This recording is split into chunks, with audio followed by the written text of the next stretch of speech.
Hello and welcome to the latest in an ongoing series of videos, for which the only real theme is we'll meet several different people who, for reasons best known to themselves, have either recorded themselves or have agreed to be recorded, and thinking that the footage paints them in a good light, then post footage onto the internet. So, ladies and gentlemen, boys and girls, and attention-seeking non-binary they-thems, this is People Being Awful Part 12.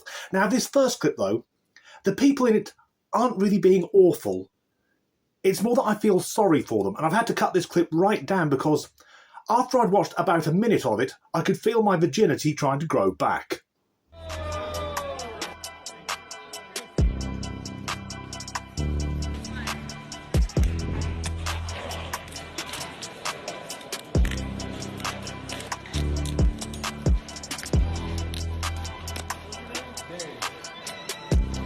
Just watching that clip, you know that's the most exciting thing that those lads have done or will ever do with those two fingers.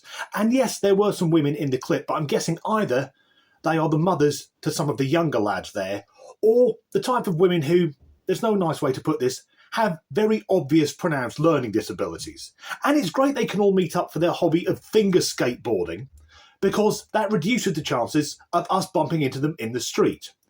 Finally, we have a group of people who make the World of Warhammer lads look macho. For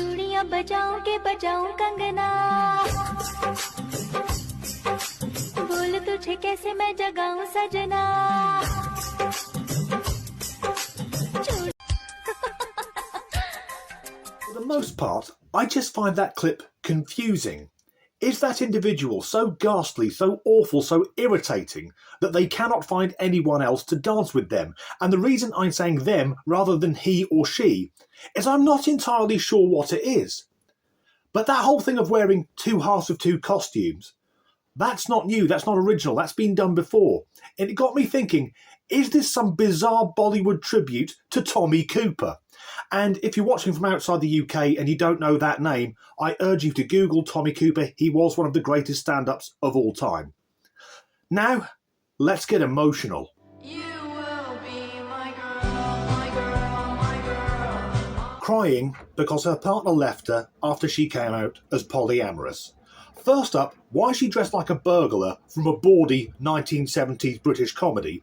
Or maybe if she's got a donkey jacket, she'll look like she works on the roads. But coming out as poly just means saying you want to fuck other people. And if that wasn't part of the original arrangement, I can understand why her other half could get upset. Because let's assume she's straight. I guarantee in her Twitter bio there'll be a whole manner of different pride flags. But if she's straight, if she comes out as poly to her boyfriend, in effect what she's saying is, I'm bored of your dick, I want to bounce on some other men's. So then crying because her partner left her, because she said, in effect, I want to be the local spunk dustbin. That is a person being awful. Anyway, there's only a month to go until the US election. I'm sitting in my car crying right now over the loss of more lives, and this is what is about to drive past me.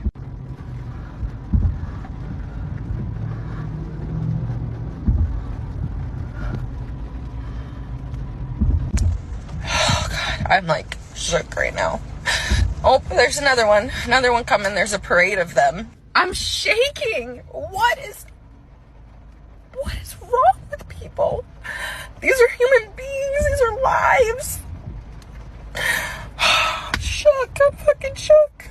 What is enough? What is enough? What is enough? Why record that? Look at me, I'm being triggered because there are some vehicles with pieces of cloth attached to them. Those people may have a different political belief to me, so now I'm the victim. You're in America, love, watching pickup trucks flying the stars and stripes. I can't think of anything more American. Yes, panic if the flag being flown is a swastika or the ISIS flag. No, actually, she's blonde. The Nazis would be fine with her. In fact, if you live in the Western world, don't fear the stars and stripes, or in this country the Union flag. The one you need to be wary of when you're out in public is the Palestinian flag. And the reason I say that is because if it isn't an actual Palestinian or one of their relatives waving the flag, it will either be Some mental Islamist screaming death to the Jews, knowing damn well that he's never going to get arrested, or some brain-dead woke bastard who's been told this is what we're angry about this week, or worse still, Swedish doom goblin Greta Thunberg. Next up, let's welcome back a regular to the channel, Clarissa. So did you get your name inspiration from Shane Top? Yeah, I done a little bit. So that when I say my name's Clarissa, yeah, I did. But everything else is about him. But he's my boyfriend and I love him. I love him so much. I watched him on iCarly in all the Nickelodeon shows. But he got married, and I know who Courtney is. And my mum said I'm prettier than you, Courtney. That's what my mum said. My mum said I'm prettier than you. I genuinely want to understand the thinking, and I'm using that term extremely loosely, behind this character. That is a full-grown man who's decided to act like a cross between an extremely young girl, albeit a young girl where we'd be suspecting that the mother was drinking heavily throughout the pregnancy, and a former member of Cradle of Filth, who talks with a ridiculous squeaking voice, except for when he says his own name, which of course isn't his own name, and he then shouts it like the lead vocalist in a death metal band. Anyway, there's 2 clips left to go. I'm only going to play a few seconds of this one, for very obvious reasons.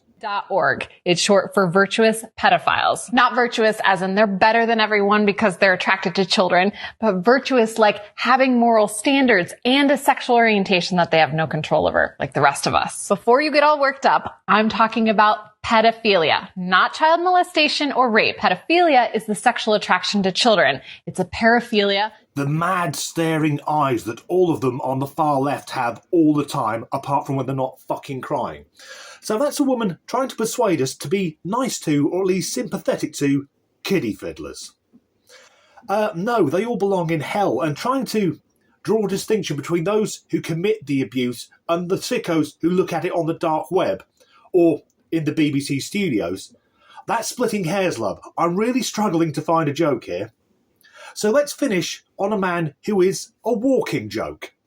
I don't know if it's transphobic, but it's not accurate, Nick. I mean, obviously, it's probably the case that only that trans women don't have ovaries, but a cervix, I understand, is something that you can have following various procedures and hormone treatment and all the rest of it.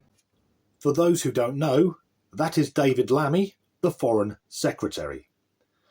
A cabinet frontbencher with the personality and political acumen of the last potato in the sack. A man who thinks it's acceptable to wear a well-cut suit and tatty trainers when meeting the President of the United States of America.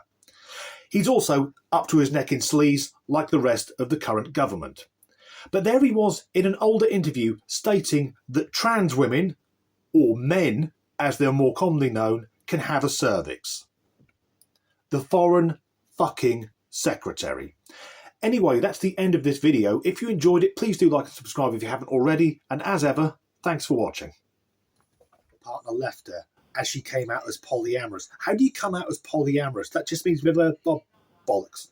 In the West, and you see someone waving a Palestinian flag. Either it's an actual Palestinian who's come here as a refugee, or it'll be some mental Islamist with a fucking noise in the background. That man is David Lammy, the Foreign Secretary, a cabinet frontbencher who speaks like an AI chatbot that's gone demented. A man with... Oh, fuck that up. Who don't know, fuck it. For those of you who don't know, that man is David Lammy, the Foreign Secretary. A man who's in government, I expect, because Keir Starmer wants to look cool because he's got a black friend. That will get me in trouble. No, that is David Lammy, the Foreign Secretary, a man who I imagine got into politics by winning a competition, collect 6 crisp packets and become an MP.